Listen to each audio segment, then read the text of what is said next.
And it really is that spiritual understanding that helps guide us through this process of confronting our fears and moving past our fears. Spiritual understanding is a really big part of that process. In fact, and I'm going to give you all a chance to work the comments section, which I know can be scary on the internet sometimes. But how many of you out there have had an opportunity in your life to take a chance? And those of you who didn't have that opportunity to take a chance, why didn't you take it? What was it that held you back? What was it that kept you from really stepping out and standing up for what you knew was the right thing to do? And if you want to go ahead and put something in the comments, if you can think of something that really kept you from standing back, or from standing up and from doing what it was you were supposed to do. I know I have certainly had my experiences with that, with things that I knew were mine to do. And I knew I needed to step out and do them. And for whatever reason, I just wasn't able to do that. And in my experience, it seems to me that the one thing that really held me back more than anything else was fear. Fear seemed to be that thing that held me back because I was overtaken by that strong fear, and I had this desire, like I wanted to run, and I wanted to hide, and I wanted to turn away from what it was that I was experiencing. And I'm seeing in the comments here, it's true, it was always within me. And it reminds me a little bit of an African folk tale that I'd heard before. And so I wanted to share that with you all this morning. You see, one day on the plains of Africa, a young Cape buffalo approached his dad and asked him if there was anything that he should be afraid of. And his dad looked at him and he said, "Only lions, my son." And the young Cape buffalo said, "Oh, yes, I've heard about lions. And if I ever see one, I'll turn and run as fast as I can." No, said his father. "That's the worst thing you could do." And his son said, "Why? They're scary. They're going to try to kill me." And the dad smiled and explained, yes, they are. But if you run away, the lions will chase you and catch you. And when they do, they'll jump on your unprotected back and they will bring you down. "So what do I do?" asked the boy. His dad replied and said, "If you ever see a lion, stand your ground.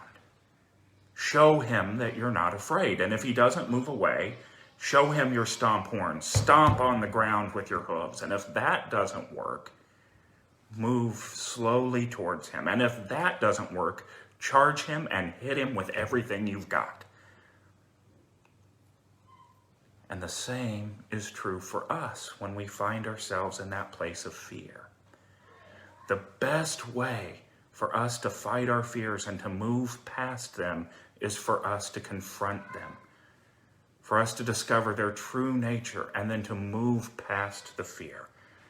Because it's only in our ability to move past it that we're able to truly move forward on that path to spiritual wholeness. And so while it's certainly true that fear can hold us back in so many different areas of our lives, it also holds us back spiritually. You see, Unity's third basic principle teaches us that the thoughts that we hold in our mind are the things we create in our reality.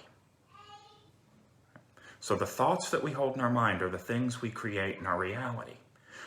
So if we're unwilling to take a step and apply for that job or start that conversation with what could be our new best friend, because we're afraid, well, that fear is what's running through our minds.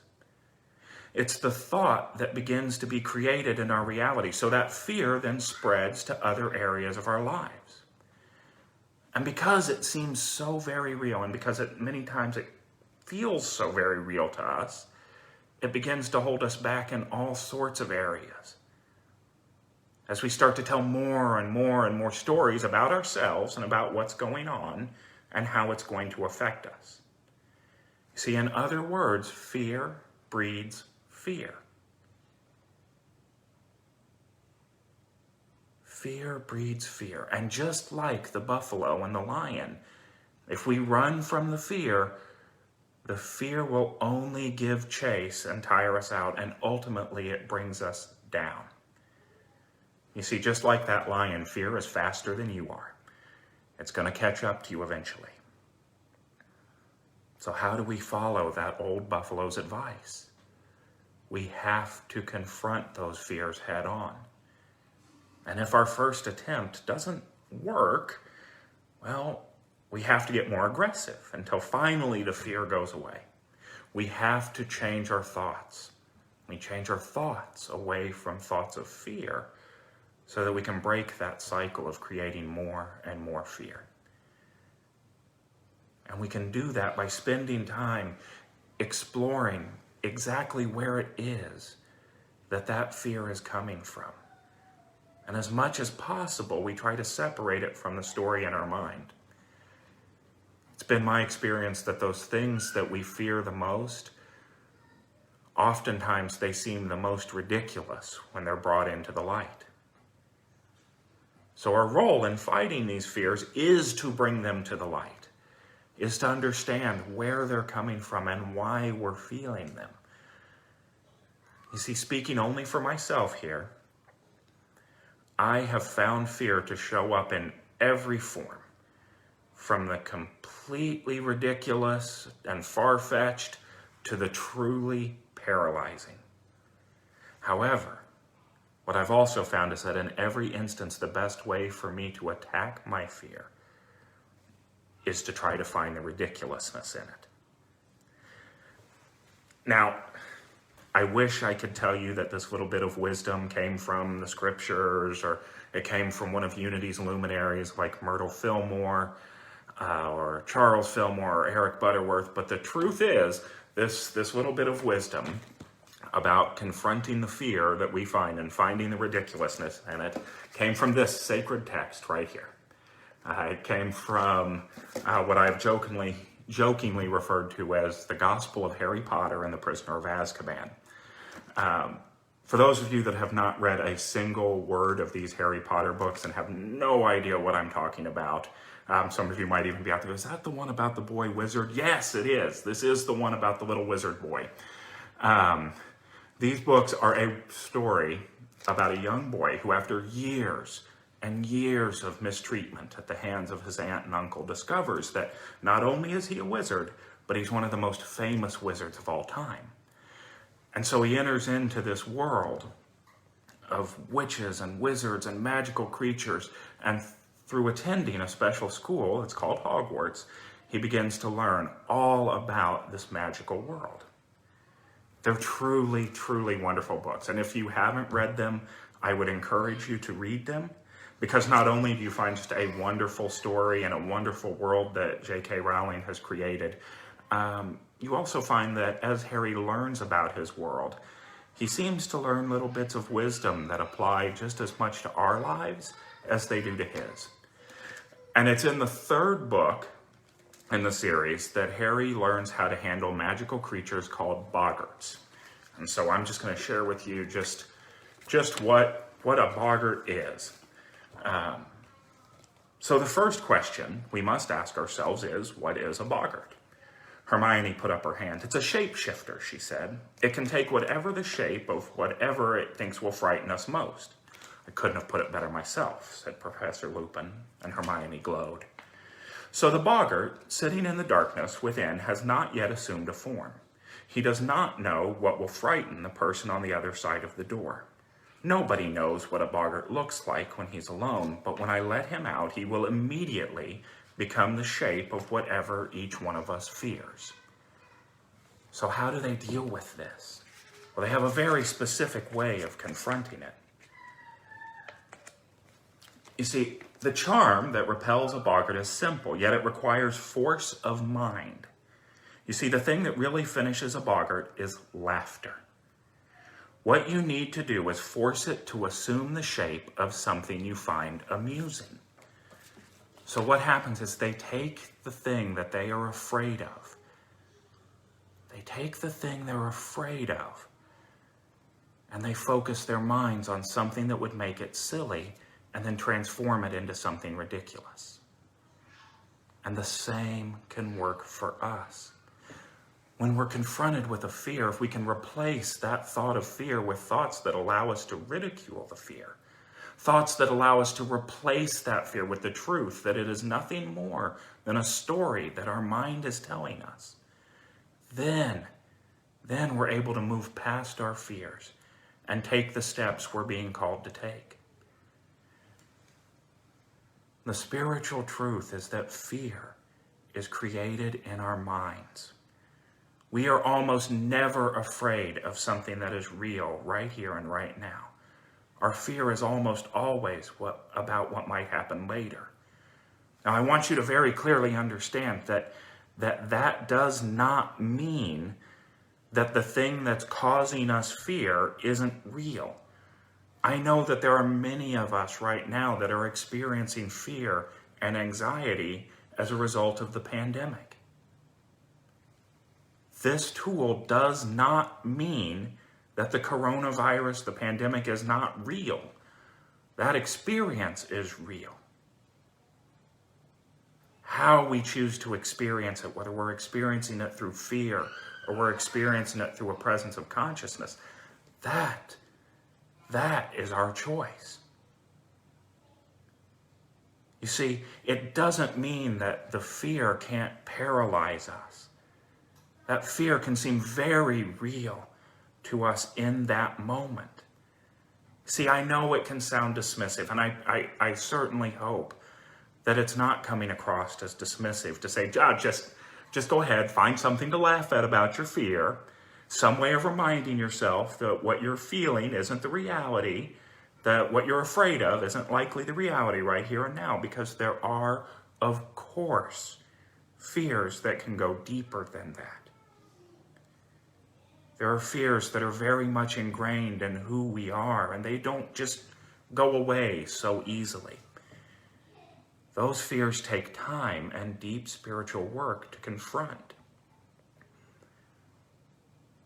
Those fears are the sort of fears that are always much deeper than the thing that triggered the fear. You know, before I was privileged enough to get to serve at Unity Village Chapel as their associate minister, I had the opportunity to be the senior minister at Unity Church of Overland Park. And I stepped into this position fresh out of ministerial school. So I graduated, I went right into a co-ministry position with a senior minister, and I led, and then I was thrown, right into the fire. And my experience of that church was in many ways wonderful. We had a wonderful community. We had wonderful times together. And as it went on, I began to doubt myself. I remember very clearly somebody asked me when they knew the position was open for a senior minister at the Overland Park Church. And the first thing that went through my mind, I'm not experienced enough. I can't do that. I was afraid. I had the fear that I couldn't handle it. And so that fear was a deeper part of who and what I was. What happened is over time, little things would not go right. The budget would come in, or our gifts for the month, our tithes for the month would come in. It was lower than I had hoped it would be. The fear would come up. This is happening because you're not good enough. You're not strong enough to be a minister. You're not smart enough to be a minister. You don't know what you're doing. You see, because there was that deeper fear underneath what was going on, it was triggered by that initial fear that, I look at the budget sheet, that would trigger that deeper fear. Simply laughing it off wasn't going to work so well for me.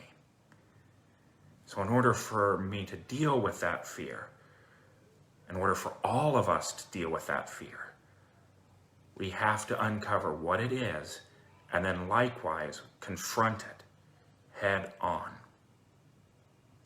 We have to take the time to really be present to the fear that we're feeling And through that process of being present to the fear, we can find where it's taken hold in our bodies. See, if we just kind of shove it down and ignore it, we find ourselves back in that place, that third principal place where thoughts create our reality, that place where we're like the Cape buffalo trying to run from our fear. But once we've taken the opportunity to be present to it, to find where we're holding on to it, then we can simply be with our fear. We can breathe softly and gently into the very center of that feeling of fear. And through that breath, discover the true nature of what our fear is. Freed from the stories, the myths that we've created, we're then able to see the illusion that our fear is and ultimately be free from it. Now, that's not anywhere near as easy as I just made it sound. Your fear will come up. That old fear keeps coming up again for you to deal with.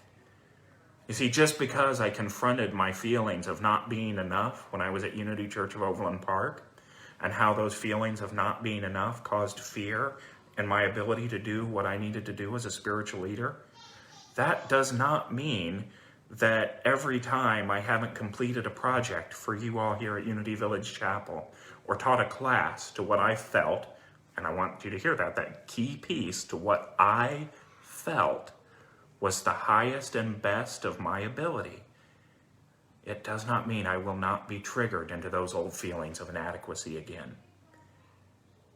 Just because the buffalo chased off one lion does not mean the lion will not come back. Thankfully, when that happens, we all have each other. You see, just like the students at Hogwarts learn, it's best if we can confront our fears together. We'll go back to the Gospel of Harry Potter. And I do have to, just as an aside, admit, I know there are churches out there that would be simply horrified that a minister was reading this, referring it to the Gospel of Harry Potter. But what we also know in Unity is that we can find wisdom everywhere. And so, J.K. Rowling writes in this chapter, she says, "This means," said Professor Lupin, choosing to ignore Neville's small sputter of terror, "that we have a huge advantage over the Boggart before we begin. Have you spotted it, Harry?" Trying to answer a question with Hermione next to him, bobbing up and down on the balls of her feet with her hand in the air, was very off-putting, but Harry had a go. Because there are so many of us, it won't know what shape it should be? Precisely, said Professor Lupin, and Hermione put her hand down, looking disappointed. It's always best to have company when you're dealing with a Boggart. He becomes confused. What should he become? A headless corpse? A flesh-eating slug? I once saw a Boggart make that very mistake, tried to frighten 2 people at once, and turned himself into a slug. Not remotely frightening. If there is a fear you are struggling to see the ridiculousness in this moment, rely on your church family to support you. We are here to support you through the ups and the downs of life, and that includes confronting those things that terrify you. In Unity, we teach that prayer is one of the most powerful tools we have to deal with whatever issue we are facing. So if nothing else, take the time to send an email to us. Our email address is unitywillagechapel@gmail.com, and let us know what you would like to have held in prayer. Take the time to call Silent Unity at 1-800-NOW-PRAY. Maybe there's something deeper you're fighting and you want to take the extra step. If you're in the midst of a deep fear right now, consider joining one of our weekly groups. We have groups that are meeting via Zoom Tuesday, Wednesday, and Thursday. Their sole purpose is to support you and to support each other. We meet on Thursdays at noon for a community prayer time where we have the opportunity to hold these prayers or hold each other's prayers together. And of course, it is Reverend Erin's joy and my joy as well to meet with you, to pray with you, and to talk through whatever it is you may be facing. We don't have to wait for the stay-at-home orders to lift to do that. Reverend Erin and I will find a way virtually to connect with you. Of course, we have meetings, there's other church business during the week, but what I want you to all know is that first and foremost, this is a ministry and we are here for you. Please do not hesitate to reach out to us. This community is here for you to help guide you through whatever it is you might be struggling with. You see, just like the buffalo from earlier, the thought of running away from your fear, that might sound more appealing. But there's strength in confronting our fear. And there is strength in our community as we learn in the conclusion of that folktale.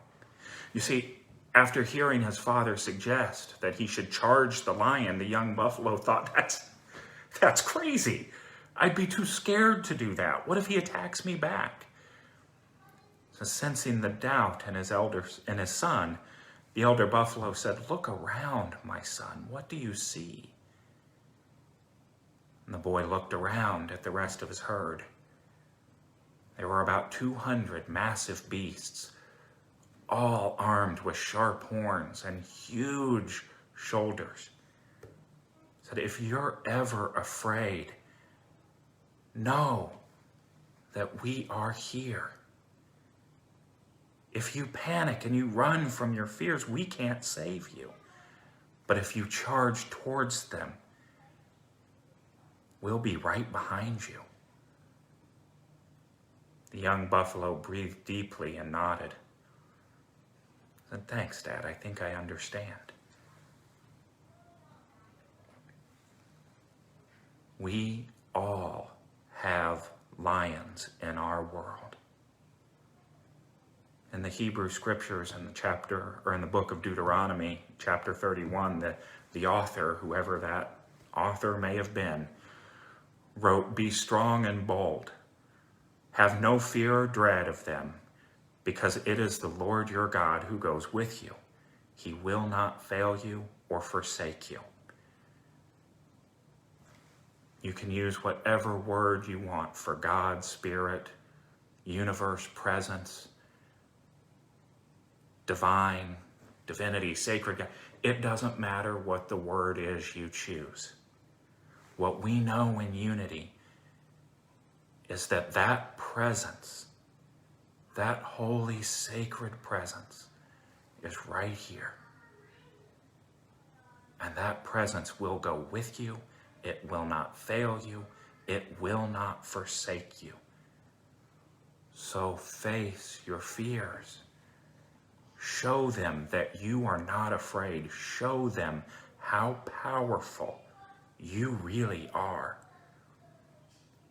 And run towards them with courage, with boldness, knowing that we, your community, your spiritual family, are right there with you, supporting you and cheering you on all the while. You are not alone.